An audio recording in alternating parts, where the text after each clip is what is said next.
प्रधानमंत्री जी ने सिर्फ और सिर्फ बेवकूफ़ बनाने का काम किया है। 2014 में कहा, भाइयों बहनों मित्रों, बेच रहे हैं भारत को, बेच रहे हैं भारत को, खामोश में कैसे हो जाऊं, हैं? मैं देश नहीं बिकने दूंगा, मैं देश नहीं झुकने दूंगा, ऐसा मीडिया ने दिखाया था। बल्कि प्रधानमंत्री जी ने कहा, सुनो, उन्होंने कहा क्या था, रेल बेच दूंगा, तेल बेच दूंगा, सेल बेच दूंगा, खेत बेच दूंगा, खलिहान बेच दूंगा, और अगर जिसने हमसे सवाल पूछ लिया उसका चमड़ा भी बेच दूंगा। प्रधानमंत्री जी से आप सवाल पूछ लो, देशद्रोही साबित कर दिए जाओगे। किसान अगर सवाल पूछ ले, खालिस्तानी साबित कर दे देते हैं। अगर कोई दलित पूछ ले तो उनको नक्सलवादी कर देते हैं। अगर कोई मुसलमान सवाल पूछ ले तो उनको देशद्रोही और पाकिस्तानी कहने का काम अगर किसी ने किया है तो भारतीय जनता पार्टी ने किया है। मुसलमान कितने पत्रकार है रोज सवाल पूछते हैं, मोदी जी से पूछते हैं। आप बिल्कुल प्रधानमंत्री से। एक चीज बताइए, प्रधानमंत्री के किसी भी नेता का आपने इंटरव्यू करा भी नहीं किया ना? और किसी भी में हिम्मत है भैया, है मोदी जी? आप आज तक को इंटरव्यू दे देते हो कि क्यों दलाली करता है। अब आप 5 टाइम्स को इंटरव्यू देकर देख लीजिए, प्रधानमंत्री जी ना भारत छोड़ के चले जाएंगे। अब कहाँ जाएंगे ये तो नहीं पता। इंटरव्यू दे दें आपको इंटरव्यू, मानते हैं, मानते हैं कि दे दें अगर हिम्मत है उनके अंदर। वो कहते हैं ना कि अरे भाइयों बहनों, मैं देश के लिए जीता हूँ, भाइयों बहनों मैं देश के लिए करता हूँ। मतलब देश पे एहसान कर रहे हैं मोदी जी, और देश के लिए किसी ने कुछ नहीं किया है। आप देश की जो मजबूत जो बेसिक मुद्दा है आप उसे उठाते हो, आप देश के लिए कुछ नहीं कर रहे हो। और प्रधानमंत्री जी करोड़ों रुपए का सूट बूट पहन के झूठ बोलते हैं, वो देश पर एहसान कर रहे हैं। ये बेईमानी है।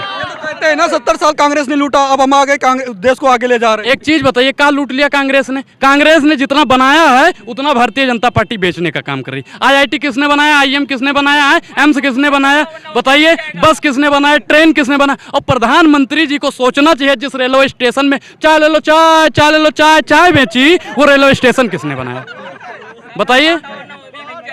70 साल पहले अगर हम आ गए तो देश और कहाँ होता, आगे होता। अमन बेच देंगे और चमन बेच देंगे। भारतीय जनता पार्टी की अगर चाटुकार पत्रकार दलाली करते रहे तो एक दिन पूरा वतन बेच देंगे। बता रहा चाटुकार है जो दलाली। अच्छा एक चीज बताइए, अंजना ओम कश्यप, रूपका लियाकत, सुधीर चौधरी, तिहाड़ी, मोदी जी आप क्रीम कौन सी लगाते हैं? चेहरा बहुत चमक रहा है प्रधानमंत्री जी। ये कटिंग कहाँ करवाते हैं? हम तो 50 रुपए वाली कटिंग कराते हैं, 5 लाख वाली कटिंग कहाँ पे करवाते हैं? अगर हम ऐसा पूछते हैं ना, लखनऊ से लेकर दिल्ली के दरवाजों तक हमारे लिए रेड कॉर्पोरेट बिछा दिया जाएगा। हम तो भैया क्रांतिकारी लोगों को मानने वाले हैं। मेरा शब्द सुमन अर्पित ना होगा दिल्ली के दरबारों में, चाहे जिह्वा कट जाए मेरी खड़े खड़े बाजारों में। तो हम तो भारतीय जनता पार्टी से सवाल पूछेंगे भैया।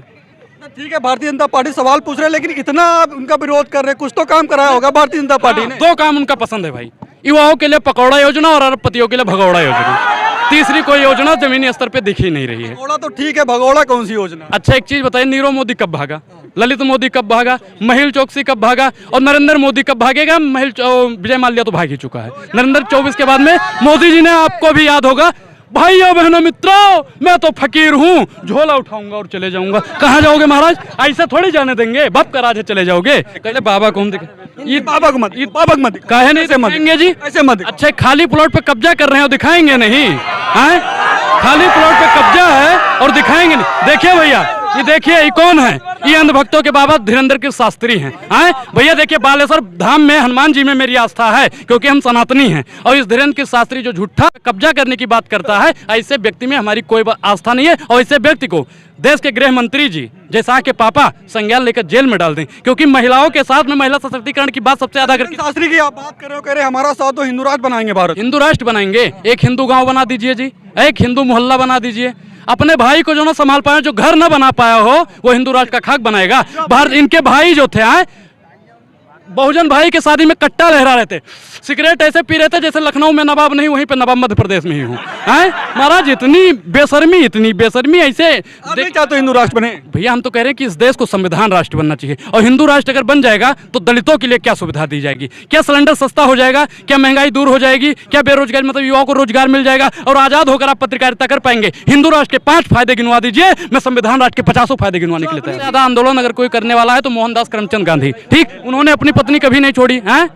कस्तूरबा गांधी को कभी छोड़े हैं? कस्तूरबा गांधी को कभी छोड़े हैं? पता नहीं कितने आंदोलन के कस्तूरबा गांधी जी भी साथ थी। इनको भैया किसने कह दिया था मोदी जी को कि अपनी मेहरारू छोड़ दो जी देश के लिए? और संविधान के कौन से पेज में लिखा बता दो?